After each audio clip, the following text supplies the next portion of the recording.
Hi all, James here. Hi sisters, James Charles here and welcome back to my YouTube channel. James Charles here, and today I'm going to be making a very important video about a very important topic. Oh, everybody, an explanation. People always say that being a social media influencer is an easy job. Literally loving how this is turning out so far. Now I'm going to go ahead and add a bunch of different glitters and butterflies.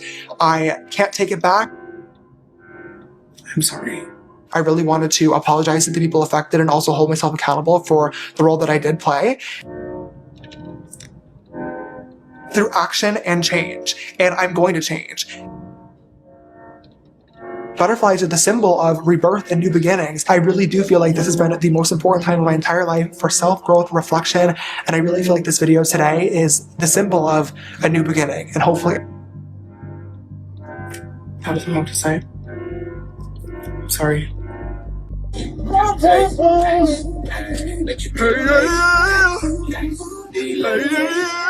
don't know how many hours we have left together.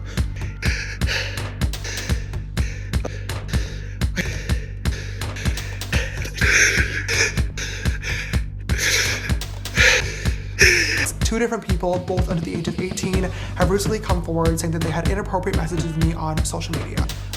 To the guys involved with this situation, I want to say I'm sorry. 'Cause there'll be no sunlight if I lose you, baby. There'll be no blue skies if I lose you, baby. Just like the clouds, my eyes will do the same if you walk away. Every day it'll rain, rain, rain, rain, rain.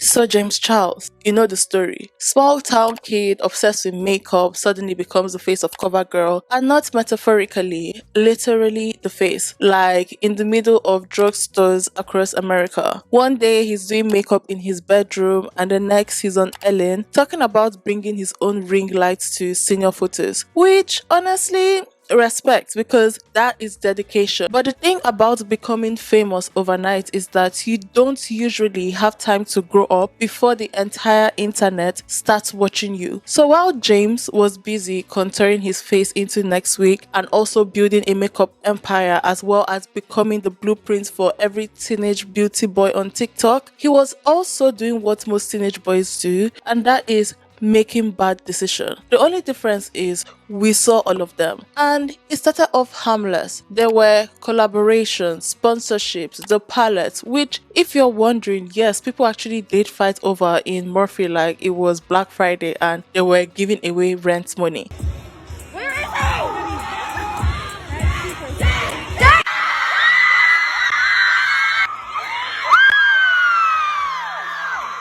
And then, of course, the YouTuber rites of passage, that is public drama. Enter Tati Westbrook. This was the moment where James Charles stopped being just a makeup artist and became an internet lawyer. Bye Sister dropped, and suddenly we were all makeup lawyers dissecting 40 minutes videos like they were federal indictment. It was about vitamins or betrayal or predatory behavior or maybe just all of it in one big mess disguised as a beauty community. Jeffree Star got involved for no reason. No, James, you know he's the biggest piece of shit in the beauty industry. Wow, and really? He allegedly has done a lot of horrible things. He admitted to talking to minors. He is a fucking piece of shit. So that is true. Shane Dawson got involved for even lesser reason. Literally, oh my god. Okay, sorry, keep pressing play. I need to get through this video so I can fucking, oh my god. As a victim of abuse myself, Oh my god. terrified You are so manipulative.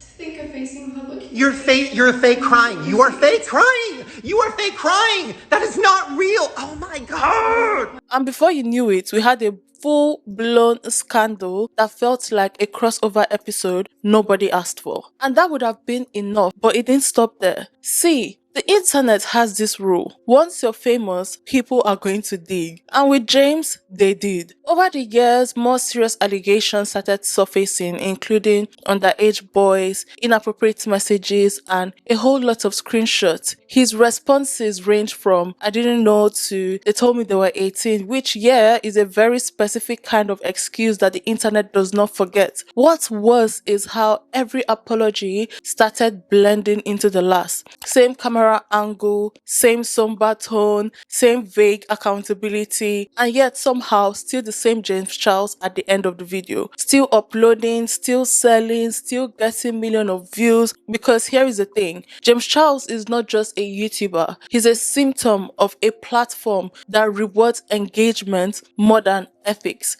of a fan base that confuses charisma with credibility, of an industry that will ignore anything if the profit margin looks good enough. And let's be honest, the internet loves a good comeback arc. Even if you haven't really changed, just disappear for a few months, drop a new makeup look, throw in a collab, and boom, redemption speedrun. So where does that leave us? James Charles helped make beauty more inclusive. He showed that boys in makeup could dominate the industry. And that's not nothing. But he also showed us how quickly influence can turn into entitlement. How easy it is to dodge accountability when your apology is trending. And how, in the world of internet fame, your worst moments aren't career ending, they are just content. We just didn't watch his rise and fall, we were part of it. We hyped him up, we cancelled him, we joked, we trended hashtags, and now we scroll past his videos like nothing really happened. Because in 2025, that's the real power of being an influencer. Not how many people follow you, but how many people forget. With that being said, hi guys, my name is Jewel and I make weekly videos, so kindly like, share, subscribe if you can. That being said, let's get straight into this video. James Charles is kind of like the internet's version of a limited edition highlighter. Shiny, impressive at first glance, definitely overpriced, and then after about 3 months, you're wondering what you even saw in it. Let's start at the beginning, because of course there is a beginning. Every influencer origin story starts in one small town that sounds fake. In this case, Bethlehem, New York. Honestly, I only thought that Bethlehem was in Jerusalem, but apparently there's a Bethlehem in New York. So his story starts in a small town called Bethlehem, New York. He's 16, he's bored, and a friend asks him to do her makeup. It turns out that he's kind of good at it, like annoyingly good at it, at least through the camera. So he does what every Gen Z kid with a ring light and too much confidence does. He posts it online, and of course it works. People start noticing, then brands start noticing, then somehow Ellen notices. Suddenly, this high school kid is flying to LA and getting brand deals while still getting bullied in the cafeteria. And because we live in a society that rewards talent and charisma but forgets to include a chapter on accountability, he becomes the first male face of CoverGirl, just like that. And for a while, it was fine. He had the palette, the catchphrases, the Hi Sisters intro. He was everywhere. You couldn't scroll through beauty YouTube without running into James Charles blending something with unnecessary intensity. The brand was strong, but the lashes were stronger. But then, yeah, the thing about blowing up on the internet is that the same people who watched you rise are the same ones that are going to hold binoculars when you fall. And in James's case, they brought popcorn. There were feuds, there were shady tweets, there were videos, there were way too many videos. The tati Westbrook situation alone just felt like watching a slow motion car crash while the passengers live tweeted. Vitamins were involved and betrayal, and then grooming allegations. So many allegations, and every single time he would pop back, he would pop up like nothing ever happened. New video, fresh glam, slightly more serious background music. Apology videos became a genre, and James, he was the poster child. But here is the thing, And this is what makes the James Charles saga more depressing than dramatic. He never really went away. Like, yeah, he took breaks and turned off comments, but the videos, they kept coming. The merch, they kept selling, and fans kept defending. Because the internet has the memory of a goldfish and the ethics of a damp napkin. So now, we're in 2025, and somehow James Charles is still here. He's still contouring, still launching products, still doing collabs like the last 5 years did not even happen. And maybe that's the real takeaway. It's not about James Charles anymore. It's about the system that lets him thrive. We gave trends to the apology videos and the scandals and the return videos and the guys I messed up videos. We made accountability optional. James Charles isn't the exception. He is the blueprint. And honestly, that should probably concern us more than it does. Now let's speak about his career beginnings and rise to fame on YouTube. In 2015, James Charles logged onto YouTube and said, "Hi sisters," and unfortunately, we didn't run. He was 16, wearing a full beat better than most adults, and he had more confidence in one intro than I've ever had in my entire life. He started off doing makeup tutorials from his bedroom, just glam, lighting, and what I can assume was an alarming amount of setting spray. And look, say what you want, but the talent was real, at least on camera. He could blend, at least on camera. He had range, at least on camera. He knew his angles, at least on camera. The vibe was chaotic, but the artistry was undeniable. Then came the senior picture moment. If you've somehow seen it, James brought a literal ring light to his high school photo shoot just to make sure that his highlights are popped, which honestly is the most James Charles thing that's ever happened. That tweet went viral and basically launched his career. 1 second, he's just a kid getting bullied in upstate New York. The next, he's the first male face of CoverGirl announced by Katy Perry. Because apparently the universe just said, let's make this dramatic. And of course, the product that he was pushing was mascara. The campaign was called So Lashy because someone in marketing definitely thought they were hilarious to name the name of a mascara So Lashy. Is a great day for lash equality. New So Lashy mascara works for all lash types. Glide, straight, short, high. The breakthrough, the unique lash finder tip. It turns every little lash into bold, sexy So lashy. lashes. For me, For us. for all. Celebrate lash equality with new So Lashy mascara. But regardless of what it was called, the impact was huge. For the first time, a 17-year-old boy was on billboards and beauty commercials wearing full glam like it was no big deal. And for 2016, that was a big deal. From there, his channel exploded. His subscriber count shot up like a glitch. The intros got louder. Hi sisters! Hi sisters! The makeup got bolder, and suddenly you couldn't open YouTube without hearing "Hi sisters" before getting jump scared by 800 watts of brightness and rainbow cut creases. He started collaborating with other creators like Emma Chamberlain and the Dolan twins, and somehow convinced everyone that they were a squad. I don't even remember what they did in those videos, but I know they got views, millions of them. He was doing makeup on Kylie Jenner, Kim Kardashian, just casually blending concealers on billionaires like it was his Tuesday, and it worked. People loved it. He had a fan base, he had merch, he had his own palette. He was doing meet and greets that shut down city centers, like the Murphy opening in Birmingham that turned into a full-on crowd control situation. Because apparently, nothing says influencer economy like people skipping school to scream at a YouTuber in a mall. And at this point, it looked like James had fully won. He was famous, he was rich, he was booked, all before 20. He had the glam, the audience, the connections. But yeah, we've all seen how these stories go. When a YouTuber's rise is that fast, the fall isn't just dramatic, it's usually public, it's messy, and is documented in high definition. But we'll get to that. So now let's talk about his major milestones and achievements. Okay, so by the time James Charles hit like 19, he had already done more than most influencers do before they mysteriously disappear into podcasting.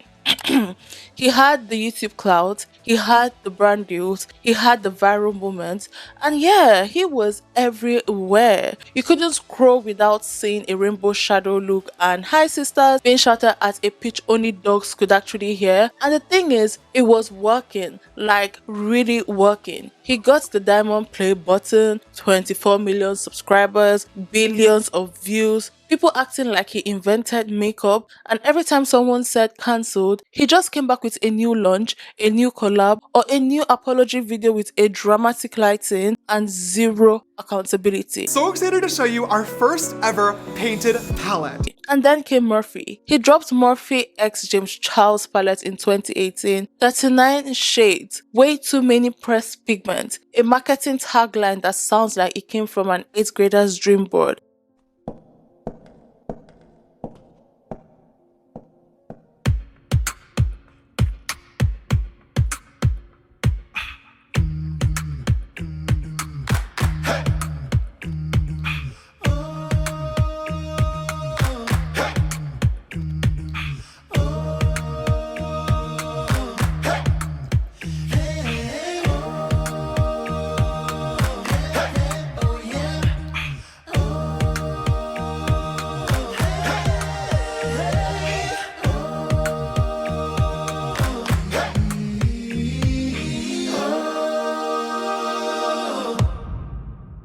Unleash your inner artist.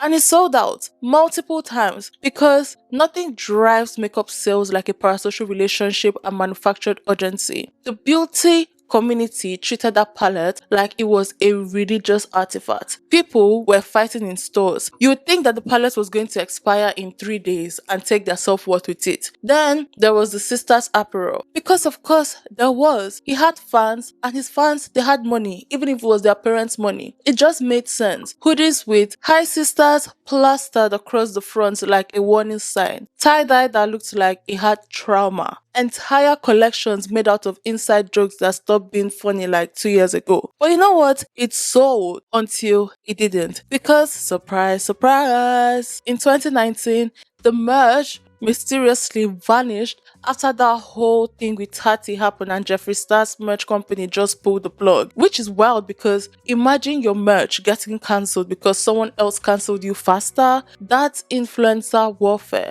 Well, it's official. Sisters Apparel is shutting down. This video is very bittersweet for me to make, but it's been a long time coming, so let's talk about it. I started Sisters Apparel back in 2017 when I was first starting to come up on social media. It was right after I started saying hi sisters in my videos, and I really wanted to get onto the merch train. Every YouTuber had it, so I designed some super simple, just repeating hoodies with sisters down the back and some sweatpants as well, and could have never imagined how big this brand would ever get. What initially started off as simple black and white sweat sets eventually grew into an entire movement. There were millions of sisters all around the world that had different items in their closet because at the time, these hoodies represented expressing yourself and loving yourself, and most importantly, acceptance, because anybody could be a sister. They really did create this sense of community, and for me, that was so special because that's why I started making content in the first place. I can't even begin to explain how cool it was to be able to walk down the street and see a random stranger on the other side of the road wearing a repeating hoodie, or to scroll down on the tag photos on the account and see so many beautiful faces from all around the world wearing sisters. And most importantly, the coolest part was going to meet and greets and meeting tens of thousands of people and looking out into a sea of rainbow hoodies. Like, I will forever be so grateful for that part of my career, but at the same time, I just don't feel connected to the brand anymore. A lot of people have noticed that I no longer say hi sisters in my videos anymore, and it's not because I don't love the people that are watching. I mean, you guys will always be my sisters, but I've just grown up a little bit. I mean, we've literally grown up together on the internet, and as I've gotten older, I feel like some things just don't make as much sense anymore, and I wanted my content to reflect that. As fun as the sister slay, sister snatch, sister whatever vernacular was, it just started to feel a little bit immature. And as we're working on this brand, there's a lot of reasons why I haven't launched anything from sisters in a while now, but The main reason being, it was a lot of work, and you guys know my heart has always been in makeup, so as I started working on Painted, that just started to take more and more priority, and I have put everything into that brand. And I really, really, really hope that that sense of community that we all once shared through Sisters Apparel can be reshared through Painted and other new chapters in my career that I'm working on. All that being said, the reason why we're making the video in the first place is because we recently found out that we still have some sister stock, no pun intended, sitting in the warehouse. It's been years now, but I still get DMs all the time asking, what happened to the brand? Can I buy hoodies? Can I buy sweats? Where are the robes? So this is your last ever chance to do so, because we decided to do a last and final goodbye sale this Friday. Everything has to go, and it'll be marked up to 50% off. So if you love your Sisters Apparel, this Friday is your last ever chance to get it before it's gone for good. It's gonna be an emotional day for me. It's very bittersweet, but on to new things. I love you all so much. Thank you for the support over the years. Bye, sisters. Fast forward to 2020, James drops Instant Influencer, a whole reality competition show. So he dropped it on YouTube and he starred himself. He's the host, he's the judge, he's the producer, and he basically walks into every scene like, yeah, this is about me, but we'll pretend that it's not. And honestly, it worked. People liked it, he won awards, because if there is one thing that James Charles knows how to do, is sell the version of himself that people want to see right before everything falls apart.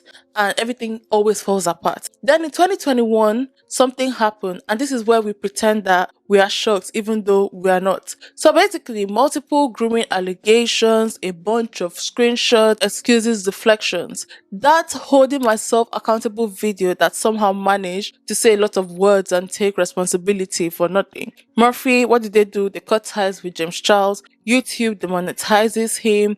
He disappears for a bit. Then like clockwork, comeback era. And his comeback era was 2023. So in 2023, Painted dropped. So excited to show you our first ever Painted palette. And that was his first independent makeup brand. And that's really all it takes. Say you're sorry, disappear, rebrand, and come back with new packaging. The formula hasn't changed. And while all this is happening, he's dropping singles, appearing at events again, going live, launching new collections. Like he didn't just go through a full cancellation arc 2 years later. Guys, as I'm speaking this, there's only one thing in my brain.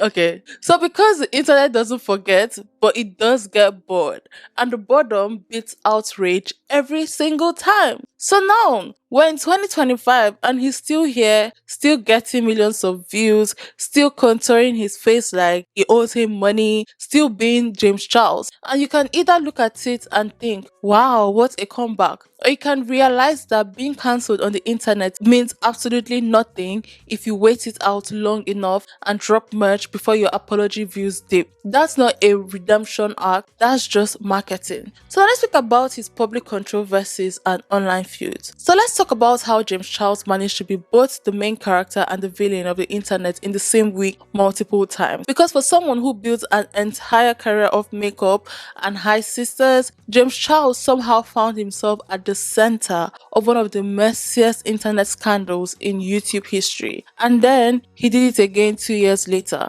Let's start with the one that broke the algorithm, Tati Westbrook. Now, Tati wasn't just some random influencer. She was basically James Charles' YouTube mom. She supported him, she promoted him, she gave him business advice. Hi sisters! James Charles here, and welcome back to my YouTube channel. As you can see, I'm not in my normal studio setup, and I have an amazing special guest with me. Oh my God! Beautiful, I'm not even gonna let you introduce yourself. Right? My beautiful, amazing mother, Tati Westbrook.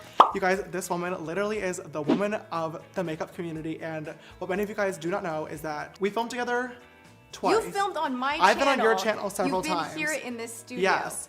This is like a first time for me on yours. Yes. So hi, it's been meaning to guys. happen for gosh. way too long. We've literally, I don't know how it slipped through us. know. It literally was an accident. So Tati and I have actually been friends for like 2.5 years now, probably. She's literally been here since the beginning of my makeup career. She helped me move out to Los Angeles. I went to her and James's wedding in Hawaii. Yes. Literally, they flew me there and bought me pants because I could not even afford to be there, which was so I crazy. can't even believe that. Like how far you have come. Like honestly, It's been, I just like- okay. Like I'm gonna brag about you on your channel for a moment. Oh, please do. because, you texted me. I remember I'm about to get married and I'm all like, you know, and James was so sweet. He did my makeup. And in return, he promoted her biggest competitor's vitamins because apparently loyalty is optional when there is a brand deal on the table. That one decision led to a 43-minute video called Bye Sister, which wasn't a video, it was a tactical nuke. She sat down, pressed record, and casually accused James of being manipulative, predatory, and obsessed with turning straight men gay. It's like, no big deal. Like, sucking dick and cock. Like, I'm just like, oh my God. Time and place. And you did it at my birthday dinner. You were talking in detail about things you wanted to do to the waiter. And when I said, James, he's straight, your response was, doesn't matter, I'm a celebrity. So freaking gross. And you said that in front of my family.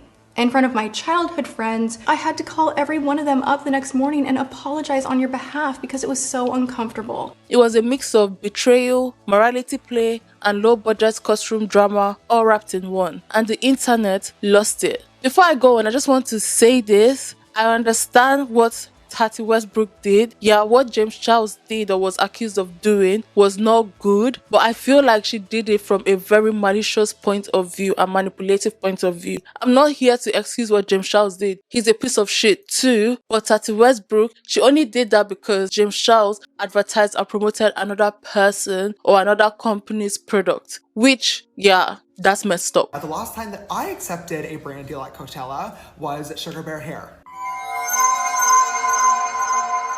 And we all saw how that was. So basically, after she came out and did this video, the internet lost it. James Charles became the first person in YouTube history to lose over 1 million subscribers in 24 hours. Not even Logan Paul managed that, and he filmed the cops. Think about that. A vitamin ad caused more public outrage than a literal crime scene. His sub counts dropped by over 2 million. Influencers, they jumped in. Celebrities, they chimed in. Zara Larsson, she posted. Jeffree Star started tweeting like he was the CEO of morality. Everyone wanted James cancelled, and James cried. He posted an 8-minute apology video called Tati when he sat in front of the camera. No glam, no intro, just looking like a guilty child who got caught with the remote. It was awkward, it was vague, and it kind of said nothing. Hi all, James here. I'm currently traveling abroad and just woke up, but I wanted to sit down and make a video addressing everything that's going on right now, because I owe everybody an explanation, but most importantly, I owe 2 important people an apology. To Tati and James Westbrook, I'm sorry for everything that is going on and everything that I've put you through over the past few weeks.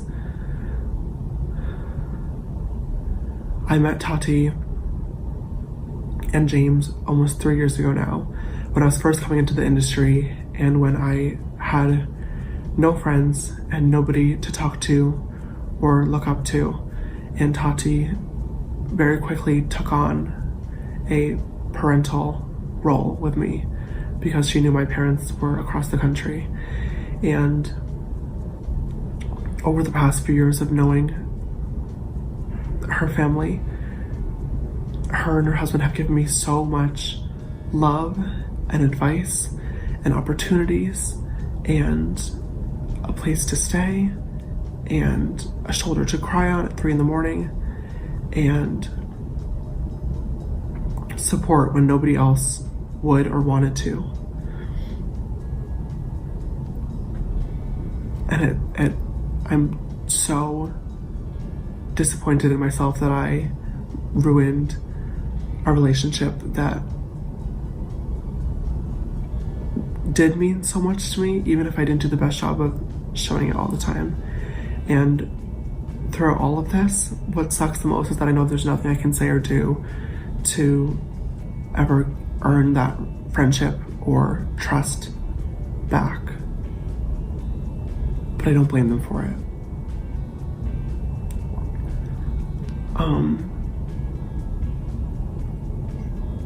A lot of most of my career over the past few years has been about me making mistakes and trying to learn and grow from them. And I haven't always done the best job of that. I can admit that. But I have always tried.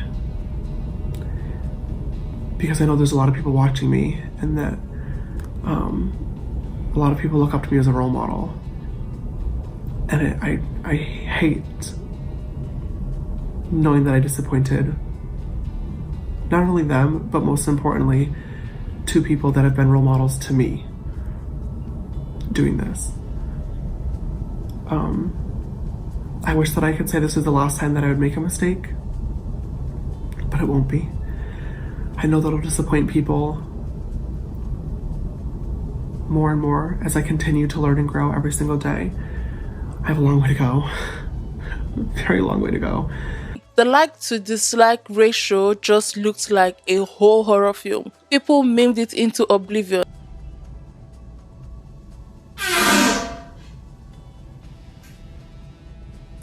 That is all I have to say. I'm sorry. It got deleted, obviously, but then because this is James Charles, he came back with receipts. I watch this video like once a month. No More Lies by James Charles video is literally the best video to ever hit YouTube. Like, ever. It is the perfect recap of the whole thing. If you want like a good recap of the entire drama, like, bitch, pop that on the screen. Like, it's so good. Not to mention, he chews down. Oh, bitch! He gets them so fucking good. It's disgusting. Like, what a comeback. And we all got to see it. I don't know if y'all were there, but I was there, and I was at a pop-up shop for David Dobrik in New York City when that video dropped. Imagine thousands of YouTube fanatics all waiting in line. We look down at our phones, see the notification, and we're like, click. And it was like the heat of the drama too. Like, everyone was like, James is dead, James is dead. And then, bitch, that video got posted and we were all sitting there gagged. They might as well put it on a billboard.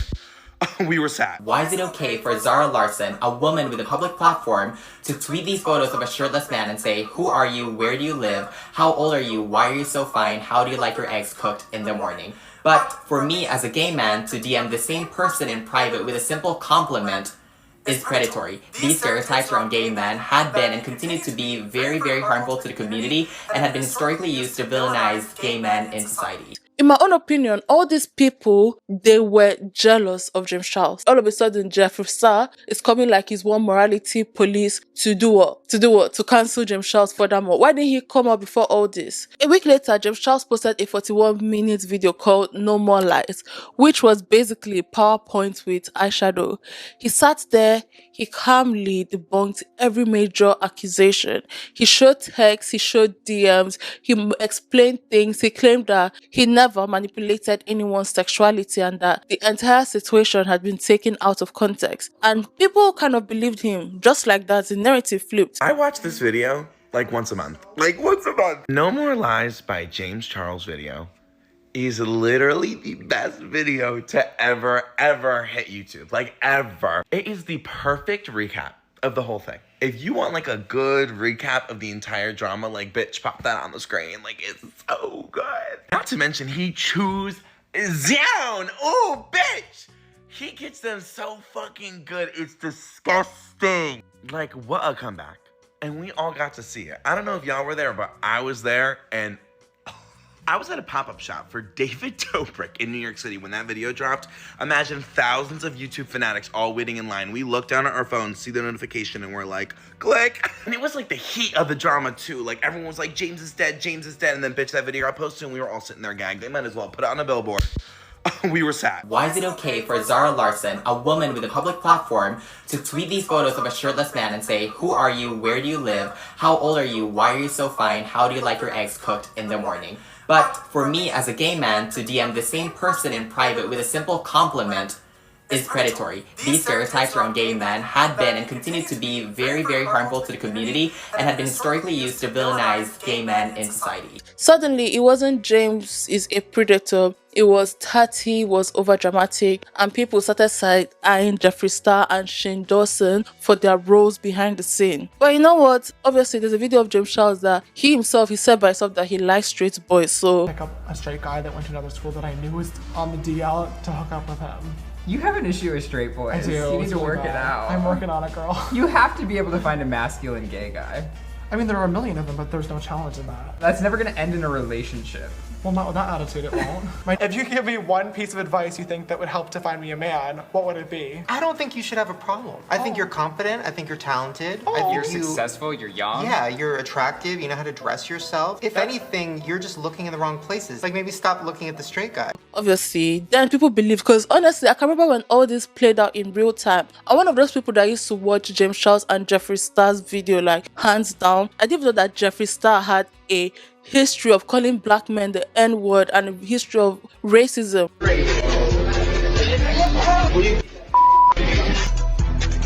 It was around the time I got introduced to them newly, and I watched all of Jeffree Star's video, all of James Charles' video. I was just taking in what I saw on YouTube, and I liked their friendship. I was always waiting for new videos to drop. I'm not gonna lie, I was one of those people, and I did not know that they had like a secret part, especially Jeffree Star and Shane Dawson. So Tati, she even came back a year later and said that she was manipulated into making the video, which was either damage control or just a very expensive regret. She said Jeffree Star manipulated her into making the video. Mom, you're older than all of this. Like, you call yourself James Charles' mom. It's been a long time coming. Back in December 2019, after Shane and Jeffrey's series ended, James Charles came to my LA home, and we compared DMs, texts, and stories about what had happened behind the scenes. We apologized to each other, forgave each other, and agreed to wait patiently until it was safe for me to share my story. Since that night, James Charles has repeatedly said that he wanted to be beside me for this video. But I felt it was important that I do it alone, because he deserves my first apology. And I am really sorry, James. And I've said that privately, but I want you to hear it publicly. I'm sorry. To provide some context, it's important for you to know that I love James Charles. He has a special place in my heart, and that never changed, even when I was hurt. Either way, James Charles, he survived, and by the end of 2019, he had bounced back. Subscriber count went up, he was winning awards, posting tutorials, basically pretending that none of this ever happened. But unfortunately for James, that was just season 1. Oh my god. Because in 2021, the controversy stopped being about vitamins and started being about minors. Multiple underage boys accused James Charles of inappropriate messages. Screenshots were everywhere. Twitter threads, TikTok, Reddit posts, people were comparing timelines, posting and pointing out inconsistencies, trying to figure out how many times someone could say, I didn't know he was underage, before it stopped being believable. And James, he dropped another apology video. This time it was called Holding Myself Accountable. It was exactly what you think it was. Slow piano music, neutral background, serious voice. He claimed that he was being reckless, not predatory. I was being reckless. He said that he didn't know their ages, he promised to do better, all the classics, but the platform responded. YouTube demonetized his channel. Murphy pulled his palette. Sponsors, they vanished. And for the first time, it looked like he might actually be done. Spoiler alert! He wasn't. Because then came Painted, his own makeup line. His big, I'm back and I'm rebranded moment. It launched in 2023 and people bought it. A lot of it. Because that's the thing about influencer culture. Nobody ever stays cancelled long enough for it to stick. Oh, and while all this was happening, there were still smaller scandals piling up in the background. Like that one time that he posted a talking pic on Instagram and lost 180k followers, or when he accused Wet and Wild for copying his Morphe palette, which was a reach considering no one's inventing rainbow eyeshadows anymore, or the lawsuit from his ex-editor claiming that James Charles was a nightmare to work for. Because those barely made a dent, mostly because the grooming allegations already set the bar for the damage way too high. And if all that wasn't enough, there is the quiet fallout. The friend group that he used to run with, Emma Chamberlain and the Dolan twins, they were gone. Sister Squad, dead. They never even addressed it. They just disappeared. And James never really explained why. But when your reputation is on fire, silence becomes its own answer. And here we are, it's 2025 and James is still posting, still making music, still releasing new makeup collections like nothing ever happened. And maybe that's the real point. James Charles is not just a YouTuber, he's a case study. He's a case study on how many times someone can fall and still be famous, on how many platforms pretend to care about accountability until it messes with ad revenue, on how the internet will cancel someone, then miss them, then buy their merch the second it goes on sale. This isn't a redemption arc, it's just a cycle, and James Charles is still in it. So now, let's expand on his grooming allegations. So 2021, James Charles is 21 years old, already rich, already overexposed, already been through one public meltdown or the other, and somehow he manages to walk straight into the worst controversy of his career, like actual career-ending territory, not oops, I promoted the wrong vitamin energy. It started with a TikTok. A 16-year-old boy comes forward with screenshots showing James allegedly flirting with him, asking for photos, and in his words, being very much aware of what he was doing. James responds the same way every influencer does when they get exposed. James said that the 16-year-old guy said that he was 18. Okay, except more people started coming forward, like a whole lot more people. Over the next few weeks, you've got a whole lineup of teenage boys saying that James added them on Snapchat, flirted, asked them for inappropriate photos, and blocked them when it got weird. And just like that, we go from isolated incidents to established pattern. So now James has a choice. He can deny everything and wait it out, or he can do what he always does: film an apology video. He goes with option 2, holding myself accountable. 14 minutes of beige walls, slow blinks, and sad boy lighting. He admits to messaging 2 underage people. He says that they lied about their age. He says that he was desperate, he was lonely, he was reckless. Basically, he gives the internet a crash course on how to admit something without actually taking responsibility for it. He says, and I quote, "To the guys involved, I want to say I'm sorry. I'm really sorry if I made you uncomfortable." Which, great, super thoughtful. Except he left out the part where he was a grown man messaging his teenage fans on Snapchat like it was Tinder for minors. 2 different people, both under the age of 18, have recently come forward saying that they had inappropriate messages with me on social media. To the guys involved with this situation, I want to say I'm sorry. I'm sorry that I added you, I'm sorry that I flirted with you, and I'm really sorry if I ever made you uncomfortable. It is completely unacceptable. I was being reckless, and after looking back and finally realizing that this was my own fault, I started doing a lot of thinking and reflecting to really try and figure out why I was actually allowing myself to be so reckless in the first place. And I finally came to a conclusion. It sucks, and it is ridiculously embarrassing to admit this, but I think I have to, and that is that I'm desperate. I do understand that with these videos coming to light, it's really it's really looking, period, like I'm actively searching for younger people to be in a relationship with. And I just want to say firsthand that that is absolutely not the case.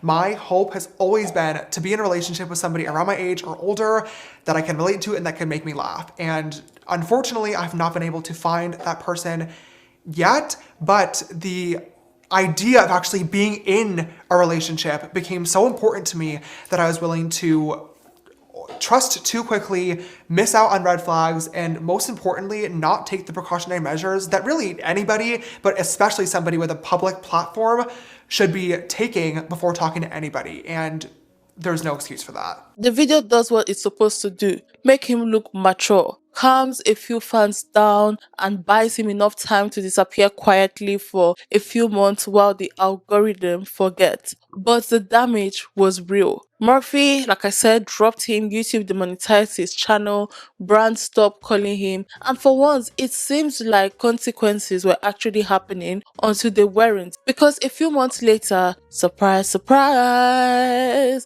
surprise, surprise,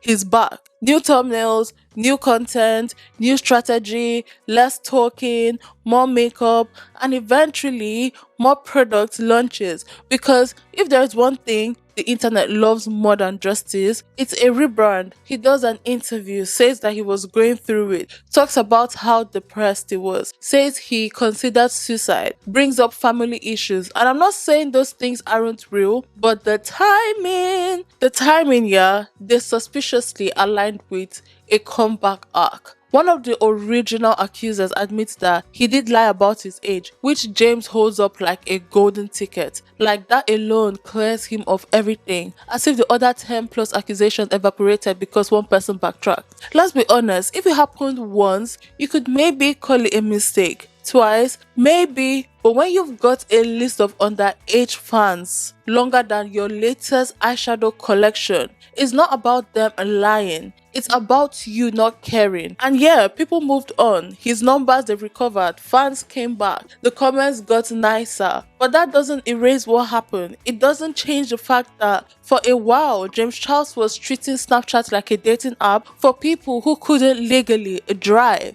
So now let's speak about Evan Johnson's scandal and the 2025 backlash. So, it's 2025. Somehow James Charles is still doing makeup tutorials, still posting, still releasing products, and then, like clockwork, another scandal drops. Because nothing about this man's career can go more than 18 months without a self-destruct button getting pressed. This time, it wasn't about him sexting minors, it wasn't about vitamins, it wasn't about his makeup brand, it was about his roommate. So a TikTok video went viral. Michaela Testa, an Australian influencer, gets on camera and says basically James Charles is allegedly hiding an abuser. And when the internet hears James Charles an abuser in the same sentence, you already know it's not going to stay quiet. So here's the context, and hopefully I'm correct because so many tea channels, they covered this and my head was just ramble but this is what I could make from it. So basically, an influencer named Evan Johnson had just been accused of domestic violence by his ex-girlfriend, and not just Twitter drama, literally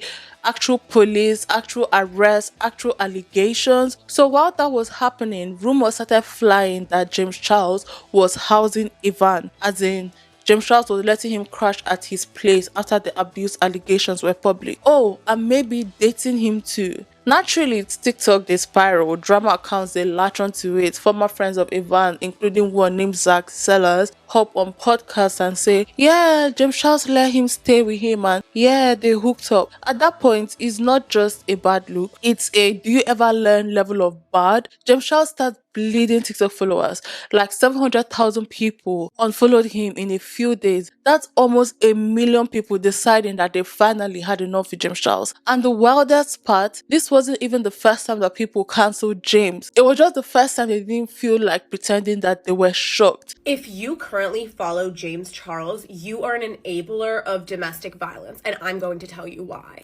So, there's a creator on here that's named Kayla Malik. I'm sure you guys have heard of her. And recently she came forward about how her ex was abusive towards her. His name is Evan Johnston, okay? In this 2-hour-long video, she provided loads of evidence of the DV that occurred countless times. Her ex would call her derogatory names. He would just say the most disgusting, foul things to her about her body, about how she's like ran through, just disgusting comment. And on top of the verbal abuse, he would also physically punch her, hit her to the point where she broke her jaw. There was a situation where he actually pushed her down the subway stairs in New York, leading to her temporary paralysis. And overall, just a disgusting, terrible case of DV. Now, this creator, Evan Johnston, he really only became known because of Kayla Malik and because he was dating her and because she had 15 million followers on TikTok. So that's how he was making money, because she gave him a following essentially, and he was able to like enroll in some sort of Snapchat payment. method where Snapchat would pay him for posting stories. But without Kayla Malik's platform, he basically had nothing. Now, bring James Charles into the situation. James Charles is a very, very close friend of Kayla Malik's, or was. So James responds and he responds again. He gets on TikTok, he gets on Instagram stories. He says no, he didn't support Evan Johnson. No, they weren't dating. He says that it was a brief friendship, that he had no idea about the allegations, and that he had cut off contact before the abuse claims came out. I do not support Evan Johnson in any way, shape, or form, and let me make that fucking clear. I don't support him, I don't support violence against women, and I sure as hell do not support the disgusting, deplorable, violent, heinous acts that he committed against Kayla Malik behind closed doors. I really fucking hope and pray that when this goes to court this week, Kayla gets justice for what that man put her through. At the same time, the videos that I'm currently seeing all over my For You page are disturbing to me. This is not TikTok tea and drama for everyone else's entertainment. This is real people dealing with some really serious shit. The conversation has completely shifted focus away from Kayla Malik and how she was brave enough to speak out about what she went through to how James Charles involved, the downfall, Bye Sister 2.0, where's the apology video? It's distracting from the actual issue at hand, which is domestic violence. I have not spoken out about this for a couple of different reasons, the main one being this is going to court this week. Anything I or anybody else says online can and probably will be used by either Evan's defense attorney or the judge to affect the outcome of its ruling. And I didn't want to put Kayla at any risk for that. I hate that I'm getting online and filming this video right now, but I truthfully have no other choice because I've also spent the last several weeks trying to get in contact with the only person involved in this that actually matters and needs to hear the truth, and that's Kayla Malik. And she has been unwilling to have a conversation with me. And frankly, I don't fucking blame her. After I watched the laughable interview between Be Better and Zach Sellers, I wouldn't want to have a conversation with me either if I was being fed complete bullshit, lies, and misinformation from the person whose only source of information is the same man that lied to and abused me for 9 months straight. At this point, I have no choice other than to get online, tell my story, and then prove my story to be true in a court of law. I am suing Zach Sellers and anybody else that thinks it's funny or entertaining to get online and spread defamatory and slanderous lies, misinformation, completely bullshit, made-up stories for the sake of views, likes, engagement, and galaxies. I'm done. This all started at the beginning of 2025 when I reached out to Kayla about her and Evan being in a Valentine's Day video together. She told me she couldn't, she was crashing out because they had just broken up because he was crazy. I tried to lighten the mood a little bit and make a lighthearted joke asking could I have him now, and then asked what actually happened between them. All she told me was that he did awful things to her and that I would find out more in her 30-part TikTok series. She said she was upset that she helped build his platform based off of lies and abuse, and whenever she was healed, she was going to get online and expose him. I'm going to be so honest, I did not take this conversation very seriously. And obviously, now knowing what we all do, I fucking should have. Reading it back now, it is super clear that she was using humor to cope, and that is perfectly fine and valid. But at the time, I genuinely interpreted these messages as a messy breakup. Maybe he cheated, maybe they got into a drunken argument that ended badly. I could have never imagined what she was actually going through behind the scenes. A lot of Kayla's own friends and family have said they had no idea what she was going through. I wish I could go back in time and been there for her, tried to help her. I wish that I would have asked more questions, but frankly, I didn't feel comfortable doing so. First and foremost, she obviously wasn't ready to talk about it yet based on her last message. And secondly, me and Kayla Malik just weren't close friends. I don't say that to take away from her feelings about this. I don't say that to undermine what she went through. We've only met a couple of times. We collabed in 2023, she guest starred on a podcast with me in 2024, and we hung out at our mutual friend's Halloween party back in October. We've never hung out one-on-one. We've never had a deep conversation. I just really didn't know her that well to be able to interpret these messages and have a better idea of what was actually happening behind closed doors. And I wish more than anything I did, because I should have never gotten involved with this, but I did not know what she was going through. I really fucking hate to admit it, but I did have a brief friendship with Evan Johnson that started and ended well before I ever learned about any of the violence that was going on behind the scenes. He reached out to me a couple of days later asking me for advice and told me the same exact story that Zach Sellers believed and then repeated on the Be Better podcast, which was that the relationship was toxic, they both said things and did things that they shouldn't have, and a bunch of other stories that genuinely made me believe Evan Johnson was the victim in the situation.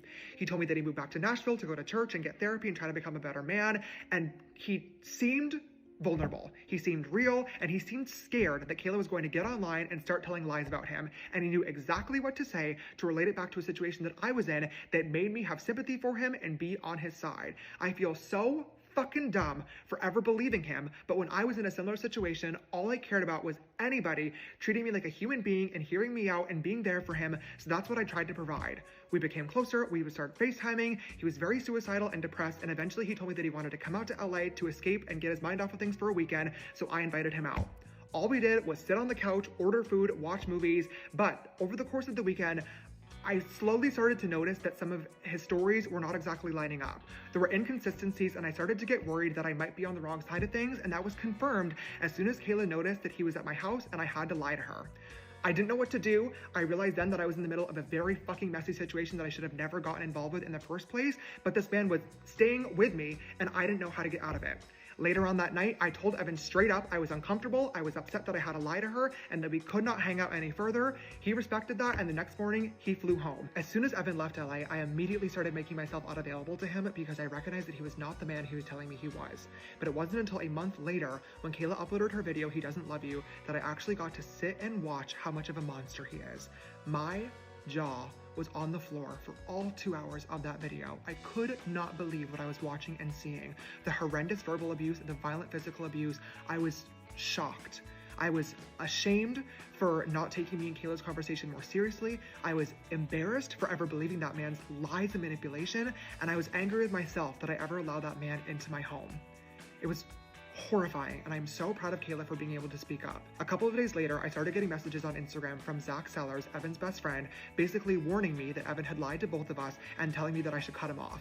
I didn't see these messages at first until he made a public TikTok accusing me of still supporting Evan behind the scenes, and I messaged him right away because I was confused. His messages genuinely seemed nice. He seemed like he was checking in, warning me to make sure that I was okay and have cut Evan off because he knew that we were both told the same exact lies and stories from Evan. The only reason he even knew I was involved at all was because he was physically with Evan as his best friend, supporting him every single day. It took me 3 days with Evan to realize that something wasn't right here. It took Zach 3 months. So to act this way privately and then to get online as if I'm some monster was wild to me. What started off as a video of James Charles supporting Evan Johnson behind the scenes snowballed into more videos, more content, and then live streams.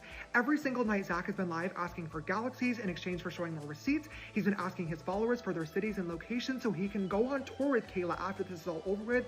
He's even been asking for donations on PayPal to fund a merch line. This has nothing to do with getting justice for Kayla and everything about making an opportunity for himself. And the perfect one came along when Be Better flew him out to Canada for their podcast interview. Aside from the timeline that I just told you guys, everything else in that hour-long episode is complete bullshit.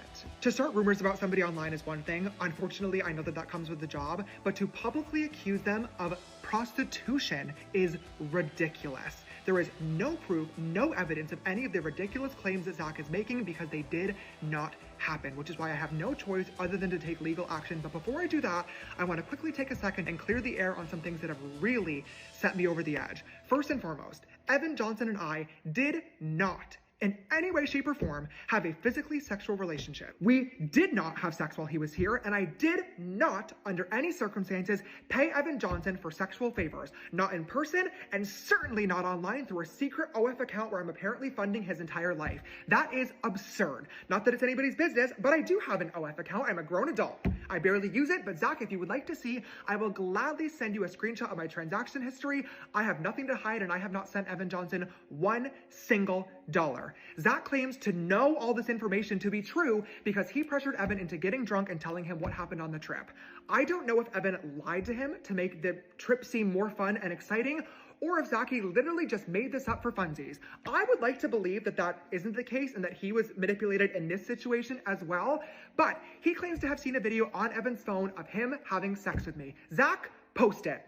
If you have the receipt, if you have the video evidence, you can upload it. You have my full consent and permission. I've had far worse posted to me online that I didn't consent to. Go right ahead. But you can't because there is no video of something that did not happen. Be Better doesn't even stand by these claims because he's now added a disclaimer to their interview that says he was not able to verify a single thing that Zach said. Second, there's a rumor going around that I paid Evan Johnson's bail. This is not true. It is a public record that it was Evan's family who got him out. Kayla's own sister has confirmed this. JC did not bail out EJ.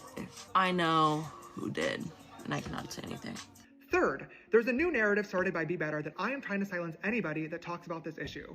First and foremost, this is literally the biggest thing on TikTok right now. I don't understand how anybody could possibly assume that I'm trying to silence people, but Be Better made a video basically saying that I'm working with YouTube behind the scenes to manipulate their algorithm and get their video hidden. I truthfully wish this was possible. I've been making content for 8 long years now. There are videos on YouTube with 5, 10, 20 million views that if I could have gotten them removed, I would have. But Be Better, I know you said you're having your lawyers reach out to YouTube, so YouTube, I give you my full permission to release any communications between myself or my team to you guys about this matter because, again, they don't exist. Zach has also now made a video claiming that my lawyers have reached out to him to threaten him, to silence him, and to offer him hush money. This is not true. Zach, my lawyers cannot contact you directly, so instead they emailed your modeling agency because that is the only contact you have listed. There was no threat, there was no offer, they were simply asking for the contact of your lawyers. I told you I was going to sue you, and this is what the beginning of that process looks like. It really sucks that at this point I am left with no options other than to pursue a case. As for Kayla, I am so fucking sorry that I ever got involved in this. I should have never believed his lies and manipulation. I should have never even responded back to him in the first place, and I'm sorry for hurting you. I genuinely do wish you the absolute best of luck, and I really hope that you get justice for what that man put you through.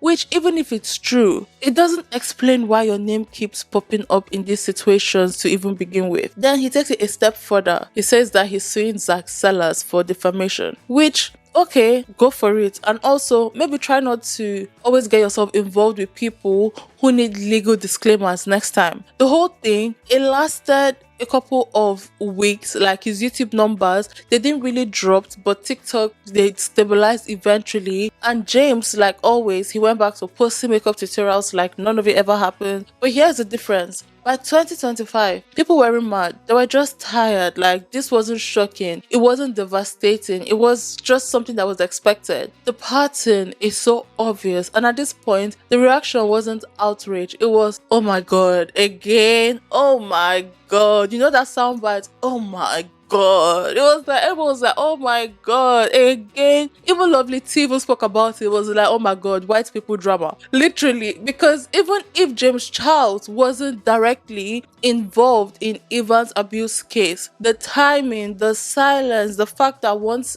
again he was allegedly linked to someone problematic and had to spend a week cleaning it up with a video, it just confirms what everyone has been saying for years. James Charles might not be the villain every time, but he's always in the room when the drama starts, and that's the part that sticks. Honestly, it's not just the scandals, it's that he keeps orbiting around the scandals, the poor judgments, the friendships that age like milk, the constant cycle of oops, apology, silence, comeback, and repeat. At some point, it doesn't matter what the new scandal is. People just stop giving you the benefit of the doubt. He still has followers, he still has fans, he still makes money, but that shine, it's gone. The internet, they do not hate him. They just don't believe him anymore. And honestly, that might be worse. Now let's talk about his public apologies, comebacks, and brand evolution. And most importantly, holding myself accountable for my own actions. Mentioned that they hope that I'm able to change and that we can all move on from this situation. And